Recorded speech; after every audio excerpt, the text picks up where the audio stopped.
Hello, welcome to this checkmate in 2 chess puzzle. This one was created by Simon Fleischmann in 1876. Black only has 3 pawns left. It's white's turn, and you can get a checkmate in 2 moves. If the queen takes the pawn, the black king can start to escape, and you can't get a checkmate in 2 that way.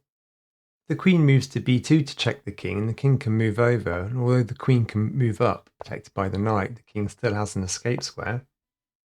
The white king moves over to e3, black can advance a pawn and there's no checkmate in 2 that way. If white tries to advance the c pawn, the black king can start to escape and get a checkmate in 2 this way.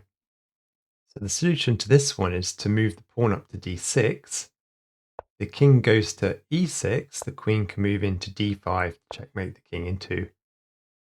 If the king moves to f5, the queen can move to e4 to checkmate the king in 2. If the king moves to f4, the queen can still move to e4 to checkmate the king.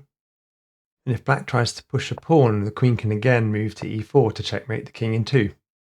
That's the end of this video. Don't forget to like and subscribe, and see you again soon.